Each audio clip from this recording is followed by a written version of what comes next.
In this video, we are going to be building one of our very popular 8-person octagon tables.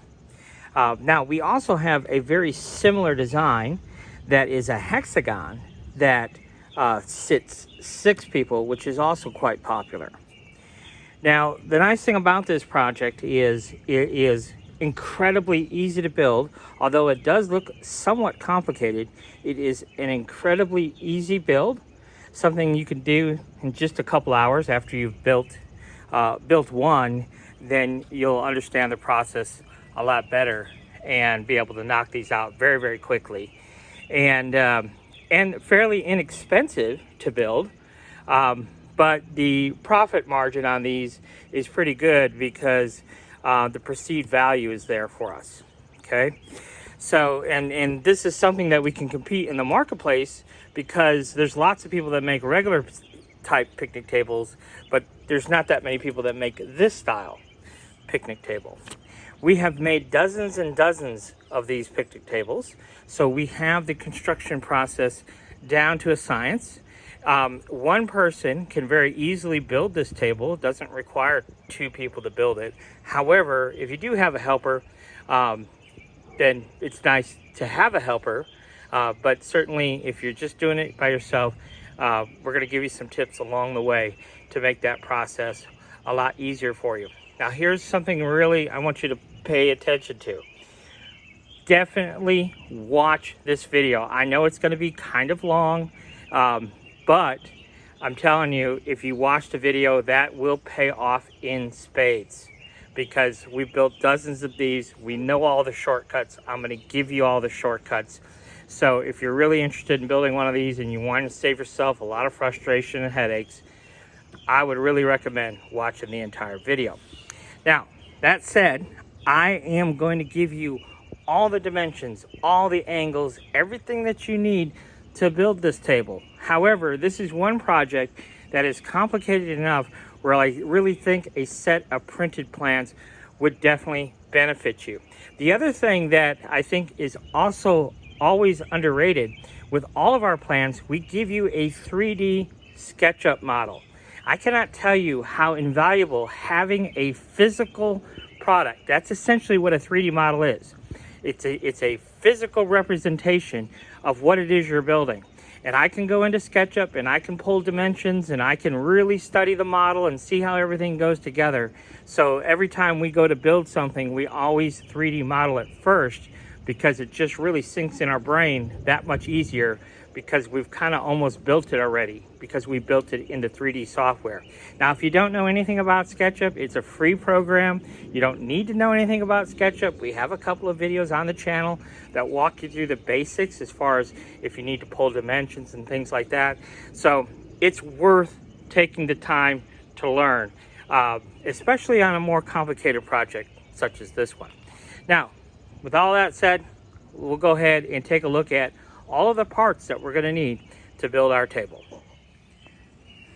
Well, we have a good stack of boards here. I have all of my pieces cut, ready to go here.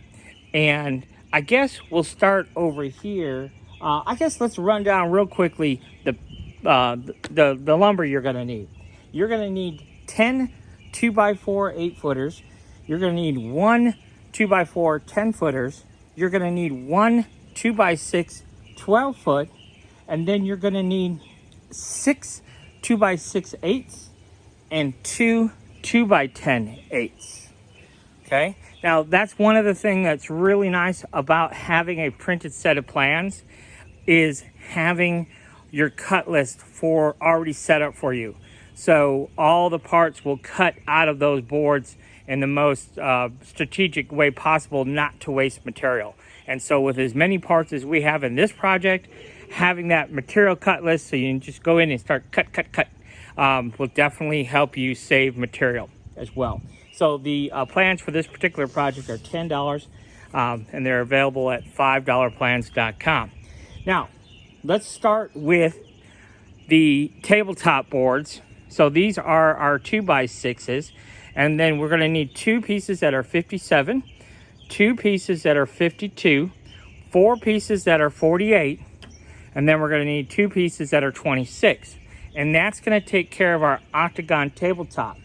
In addition to that, we're going to need these boards right here. Now these boards right here there's 8 of them, and they are 20¼ inches from long point to long point, okay? And then the miter here is 22½ degrees, okay? So we are going to need 8 of those. So these 8 boards and all of those boards is what's going to make up our tabletop, okay? Now for the seats, we need 4 pieces that are 23¾ So we'll get those out of one 2x4 8-footer. And then we need 8 pieces that are 15. And then we're going to need 8 pieces that are 13½ from, again, long point to long point here. But then they have a 45-degree miter. Okay?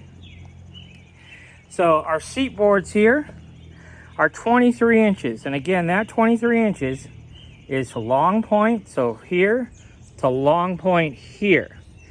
This angle is 22½ degrees.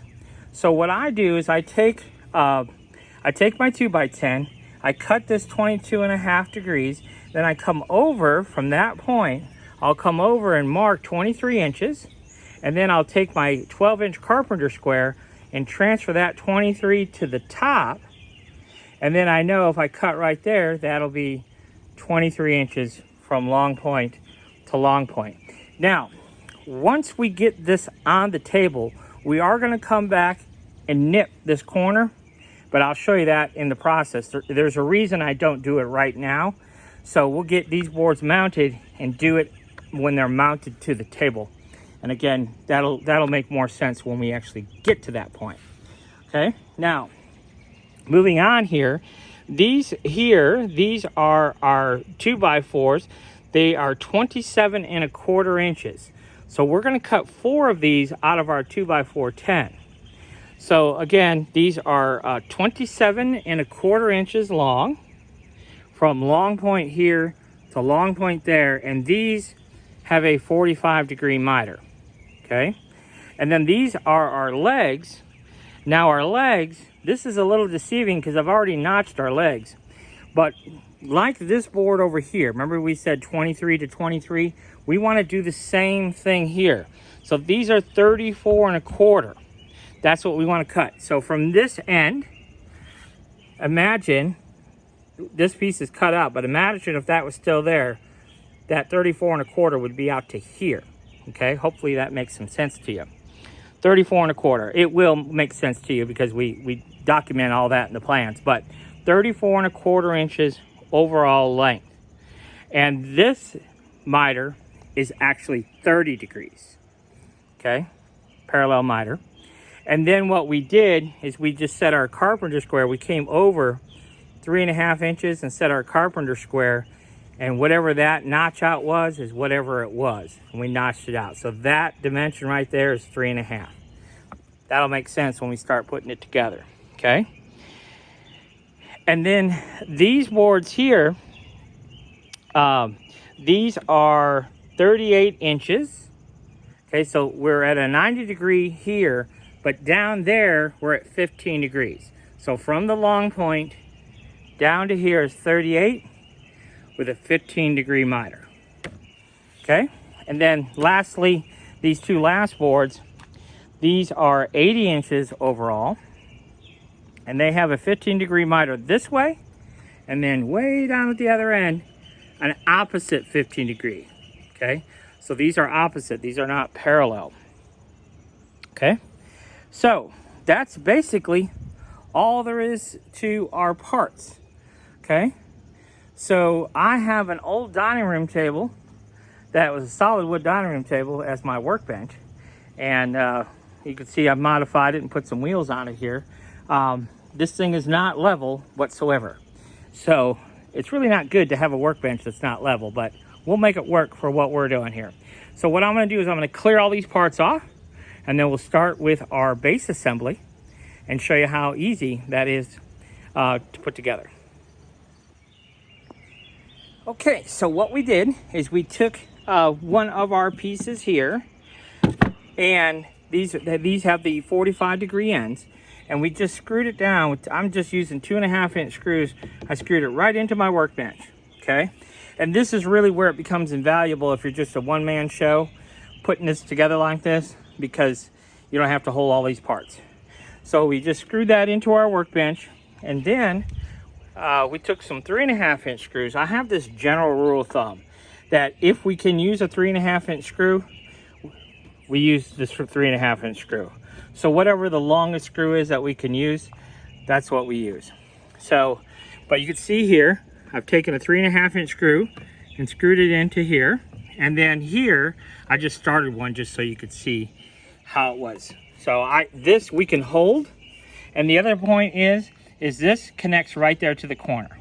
Okay, so that's the other point to make here. So if we go around the other side, you can see I did the exact same thing. Got one screw in there. I started one just to show you kind of how it goes. And you can, again, you can see it's nice and flush to my tabletop. Okay? So that's really all there is to it. So I'll go ahead and finish this one real quick. And then what I'm going to do is I'm going to take my next one, same way. So we're going to connect it right there at that corner. I'm going to screw it down into place. And then what we're going to do is we're going to take a 3.5-inch screw going this direction. It's going to go through here, through our leg, and into this piece out back. And I'm going to come around and do the same thing this way. And I'll promise you that leg will be nice and sturdy. And when we put our horizontal pieces in to connect our legs, that will really stiffen it up and everything else. So that's what we're going to do. We're going to go ahead and mount this with 2.5-inch screws, put the leg on over here the same way we did here, and just kind of work all the way around there. So I'll go ahead and do some more additional work, and I'll come back and show you some steps here. Okay, so I used my two 2.5-inch screws just to hold this into place. I screwed my leg into it. So you can see my two 3.5-inch screws here. Same thing here. 2.5-inch screws holding this into place, and again my two 3.5-inch screws to hold my leg. So now we got to have this piece, but this corner has to be right there, and this corner has to be right there. Now, are we off a country mile? We are, but again, my table's not level. We just kind of put things together, so I built enough of these to know that that was to be expected. So here's what we've done. We've taken two of our Harbor Freight clamps. These are the 36-inch models, and these are not expensive. They're like 15 bucks, but they're quite invaluable. So what I'm going to do is I'm going to unscrew this one and allow this. So I'm just going to use my clamp here. I'll just screw on the end, and that's going to pull this one this way. And then likewise over here, I'm going to unscrew this one. And then I've got my clamp that's going to pull that one out until it's far enough where this will fit in like it's supposed to. Okay? So I will go ahead and do that, and I'll show you what the end result is. Okay, so you can see we are connected right there at that point. Now, there are some additional screws I want to talk about. So you can see here, when we put in this last one, in order to attach the leg to this last board, we can't do it like we did on all the other sides. So we put in one 3.5-inch screw going this direction, and then you can see barely here, at a slight angle, we're going to go through this leg into this board here with a 3.5-inch screw. And then I came around this side, went through here with a 3.5-inch screw, and you can also see it there. Now, if we go to this side, you can see it a little bit better because I haven't screwed it in. But you see how that's just at a little bit of an angle? So we're going to go through this leg into the meat of this board. And you can see here, we already did our 3.5-inch here at the peak. And if we come around the leg, you can see again, slight angle through the leg into this board here with our 3.5-inch screw, and then one here. And we're going to go ahead and reinforce all of our legs that exact same way. Okay? Now, I want to point something out to you. Full disclosure here. If you look here, that is essentially right at the corner, but you see that's a slight gap there. So what that's telling me is that this is not perfectly square. That's pretty good, that's pretty good, that's good. And here, again, we have that little bit of a gap, okay? But don't sweat that stuff. It's not gonna affect the finished product whatsoever. You're definitely not gonna see it. It's all gets covered up. So it's not a huge deal, it's to be expected. My miter saw is maybe not exactly 45. I didn't have this board in up against the fence, so maybe I didn't cut a perfectly 45-degree miter, whatever the case might be. But don't sweat the small details like that. That's to be expected. All right, so I'm gonna go ahead and finish reinforcing all those screws on all those legs like I showed you, and then we'll move on to our next step. Okay, so I built a lot of these, as I mentioned earlier, and what I found out was if we make ourselves some templates, it will make this process a lot easier. So you can see here we do not have a mark on this leg, and what I did is simply took a piece of fence picket, and this is from long end to long end is 19.5 inches, and it has a 30-degree miter here, okay? So I would just hold it up to my leg like so, okay? And mark it down there 30 inches. So I've done that to all my other legs. So if we come around, you see there, we have that mark, okay? Now what I did, because we're a one-man operation here, at that line, I took a piece of scrap 2x4, just put one screw in, just below that line, okay? And I did that obviously over here. And then this allows me to set this board in place, and then I can screw it the way I need to screw it. Now here's the thing I want to point out. That line is not really that critical. This is going to be adjusted at the end, and this is going to be one thing that's really going to be a massive time saver for you. So that's going to be adjusted at the end.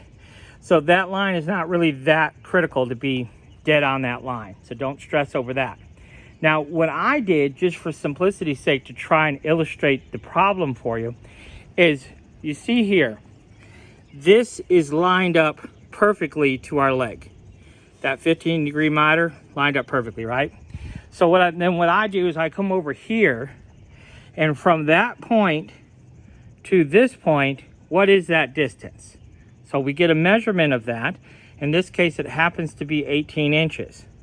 So we take whatever that dimension is, we divide it by 2. So I'll come back from this point and I'll mark it at 9, and then I know that that mark should be at that, and then down there will be 9-inch offset as well. Okay, so that's really helpful just to get that board perfectly placed. And all we're going to do is, for right now, we're just going to put one 2.5-inch screw dead center. Okay, we're not going to bury it. We're just going to, like, this one's a little bit buried, so we're just going to have the head of the screw just popping out just a touch, because this board is going to get adjusted a little bit. Okay, so we're going to go ahead and do that, and then we'll show you the next steps here.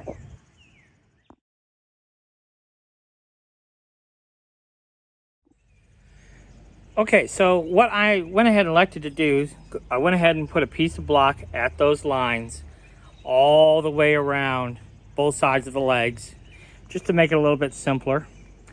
And then I took my one 80-inch piece. One thing I didn't mention is that angle cut is kind of got to be facing up, if you will. See how this one's facing up? I guess you could call this facing down. I don't know. But at any rate, it does have to be angled down. And remember, we came in from that point to our leg here, 9 inches. So we have 9-inch overhang on both sides, and that one 2.5-inch screw. And then going this direction, 38-inch board. See that? And again, that's facing down, one 2.5-inch screw. And then what I did for this is I just grabbed my carpenter square and made sure that we were square to this one. So wherever it winds up, okay? And then I went ahead and put two 3.5-inch screws going from this direction. Okay, you can see that.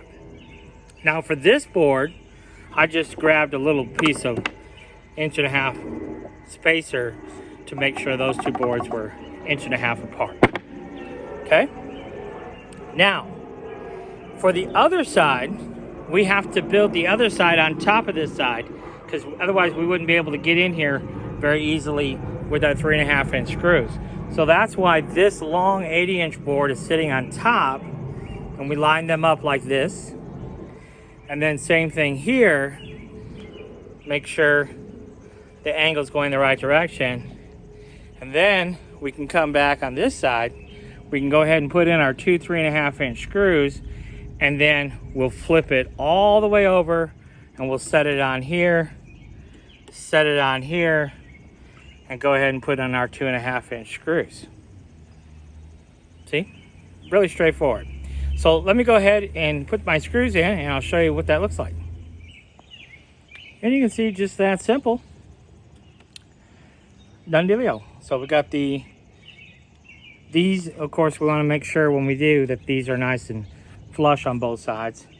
But then we have our 2.5 inch screw just to hold those temporarily in place for us.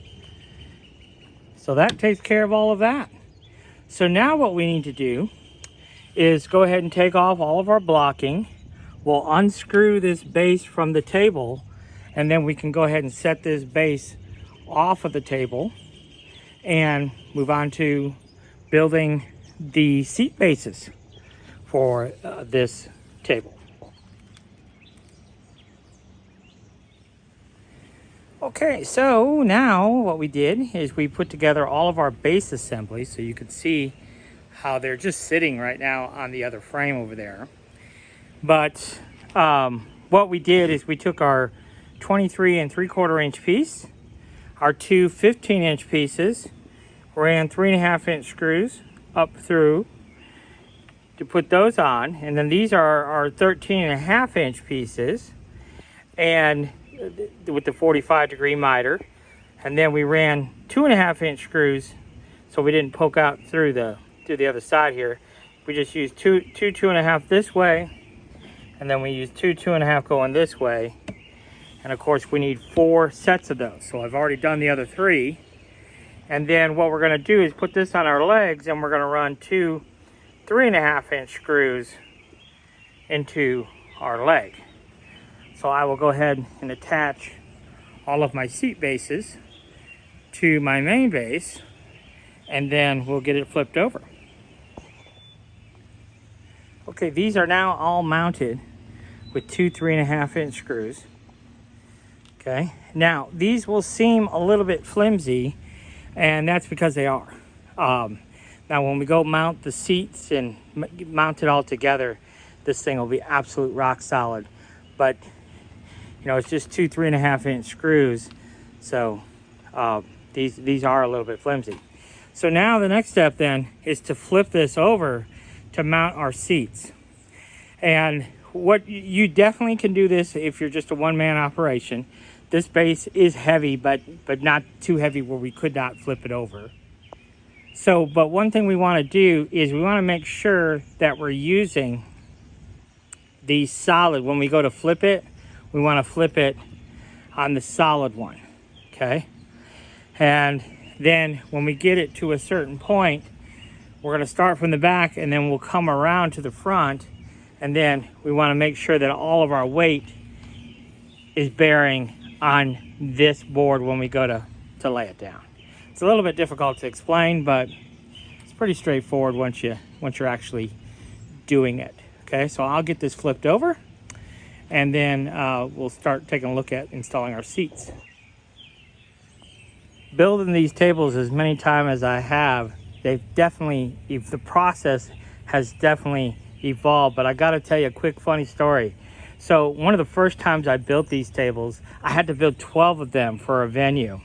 And so we built them, and I'm not really sure exactly what the deal was, but originally I didn't have this process that I have now. And getting this 2x4 level with this using measurements never seemed to work out. And so now what we did is we have a new system. So you can see I've got a 2x4 going across those two uprights, but you can also see that I have a gap here. So all we have to do is unscrew that one screw. I just put my knee down and pull this up till it hits the bottom of this, and then put the screw back in. And now we know that those will be level. And of course we have to do that all around our table. So I'm gonna go ahead and level all that up. And that template that we made, that was 19.5 inches, remember that earlier? It was deliberately an inch short so that we could adjust those and have that perfectly in line that way. So now you can see how that works. They're all nice and even. So if I take my top board here, all lined up. Now our seat boards are going to span here, so that's why it's so important that they are, so our seat boards kind of go on like that, so that's why it's important that they are level. So we learned a couple of things too. On those early tables we used 2 2x6s. Well, that just complicated matters. Now we use 1 2x10, and we used to have the seats touching right here in the middle. So it would kind of sort of be like that, where they would actually touch. Now these are level, but we no longer have them touch. It's not necessary, and if we were off just by a fraction, we would never see it because we just put in a little bit of a gap there. And I just feel like that's just a better way to go. So that's what we do. Okay, so I will go ahead and get these mounted, and then we'll talk a little bit more about the specifics of mounting these boards and exactly how we line everything up and so forth. So as far as attaching our seat boards, what I have gone to is just take a scrap piece of fence picket, and so the seat board is going to overhang our 2x4 here 5/8 of an inch, so the thickness of a fence picket. Using that fence picket also helps us maintain that 22.5 degree angle. And so we put in 3.5 inch screws there. The only thing that kind of is a little bit more complicated is we just have to use our carpentry skills and line up our 2 3.5 inch screws out here to this board. Could you make some kind of jig or something to locate where those screws are? You probably could. I've done enough carpentry where I'm pretty good at eyeballing it. So that's just what I do. I eyeball it. So we go ahead and do that same process all the way around for all of our seats. So I'll go ahead and get that done and show you what that looks like. So there we have all of our seat boards are now mounted, and you can see that they are, you know, the seats are nice and flush to one another, but when you're sitting at the table, you don't sit on both anyhow. So even if they were off just slightly, it wouldn't be that big a deal. But having that little bit of a gap there, that looks like it's on purpose, and so everything doesn't have to be 100% matched up. Okay, now there was one thing I did not mention about placing these seats. What I do is the front of this seat is right there on the edge of this board here. Okay, and of course we're using that spacer, so we know that that is a 22.5 degree angle there. So, and that spacer helps us with that as well. So that's one point to make. The other thing we need to do on both sides of our legs now, we need to come in with 3.5 inch screws on both sides at an angle. And the other side I'll do the opposite way. And so we're gonna have 1 2.5 and 4 3.5 inch screws at every leg. Now we could opt to put in lag bolts. Sometimes I will do that. A lag bolt would be probably a little bit more secure, but in this case, we're trying to stay on budget, and those lag bolts, of course, are extra money to bolt everything. So the screws will definitely be enough to hold this anyhow. So we'll go ahead and make sure we add 2 3.5-inch screws both sides of each leg, and then we can move on to the top assembly. And then this one is almost done. So you can see this does really go together really easily and quickly if you just follow the steps given. And now the fun part is our tops, but they're incredibly easy to do as well. So these are the 23-inch pieces that have the 22.5-degree miter. So we've taken 4 of those, and you can see what we did. 1 3.5-inch screw just to hold those two together. 1 3.5-inch screw, 1 3.5-inch screw. That's just to loosely hold those together, okay? And then we have 1 57-inch 2x6, 52-inch 2x6, 2 48-inch 2x6, and 1 26-inch 2x6. We want to make sure that we're putting the good side. If there's a better side to the 2x6, we want that face down, as that will become our tabletop. Okay, so then what I did is I just come over here and flush this up 1 2.5-inch screw. And then we're going to measure from this point all the way down. And you can see I have a 52-inch mark. And I'm just going to pull this and tug it and manipulate it till it hits that mark. 1 2.5-inch screw. Okay. Then we're going to go ahead and just use 2 2.5-inch screws on all these boards all the way around to join those all together. We are not going to have a space between these boards. We build them tight. These will shrink as they dry out and create a little gap between each board. Okay, so we're going to go ahead and put in all the rest of our 2.5-inch screws, and we have to do that twice because this is only half of the top. You can see I've already got my frame made over there for my other half. Okay, so we'll go ahead and get those made, and then we'll move on.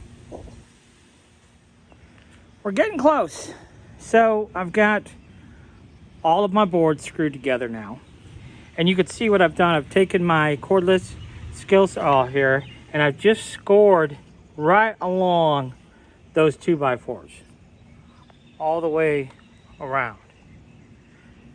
Okay, and I do have the bigger version of this skill saw, the 7 1/4-inch blade, but it doesn't quite cut all the way through, so that's a bummer. So we're going to use the skill saw, and I'm got a brand new blade. We're going to use the Reka by Milwaukee and give that one a try. I had tried the Diablo brand blade, and while it was good, it was getting dull. Here's my old Diablo, and you can see this was a much finer tooth blade, where this one is not. This was what, 6 teeth per inch, and I want to say this was, I don't even know, but it's much finer. So I'm a little bit concerned as to what kind of finish this is going to leave, but we're going to give it a try. It should be razor sharp, so we should be able to blaze through this pretty easily.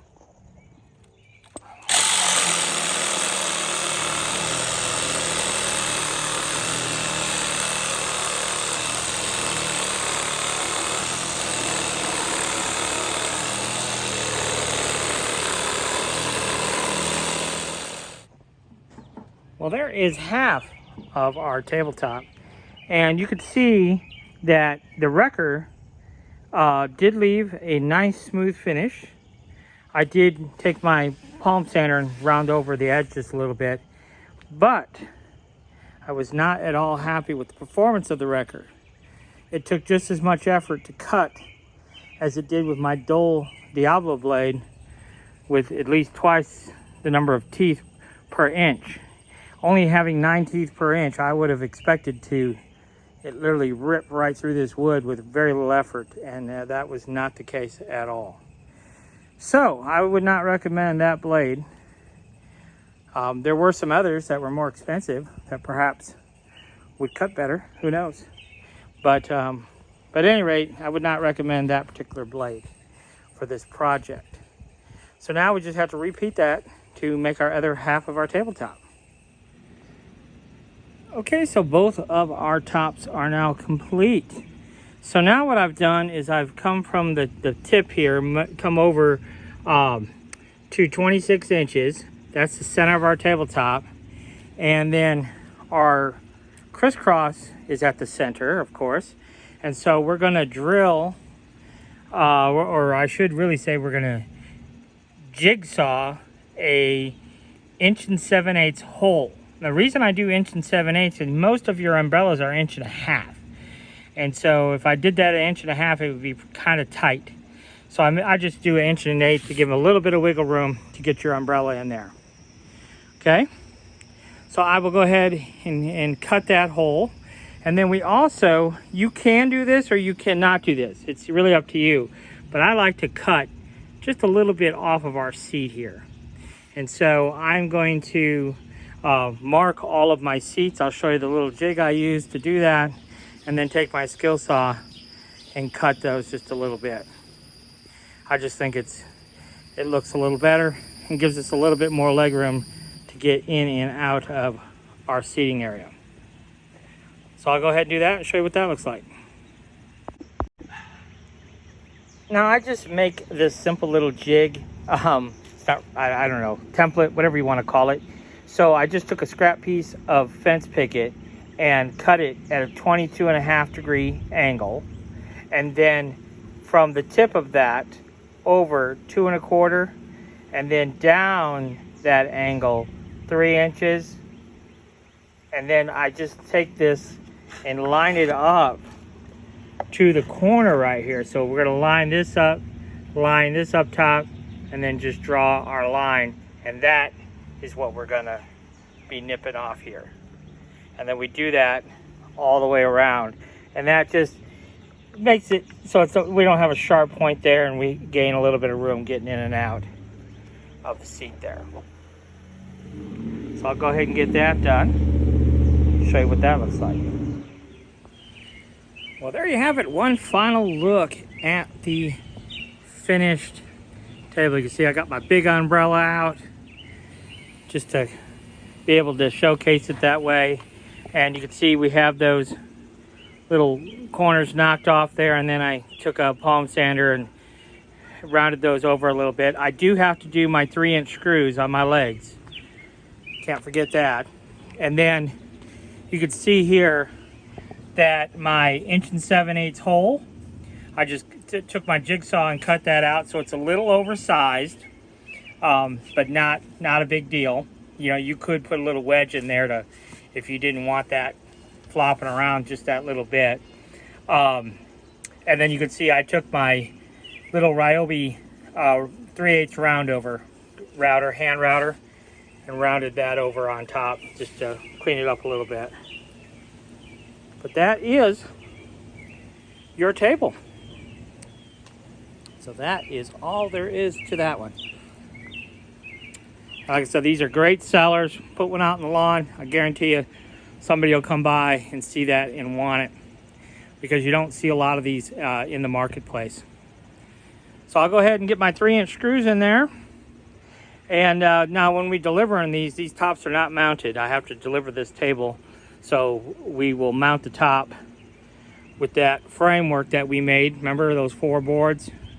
And we put 2 screws per board from the bottom to hold that top down. But I'll go ahead and get my 3.5-inch screws in my legs, and then this one will basically be ready for delivery. I hope you enjoyed this one. Hope you try it. And thanks for watching.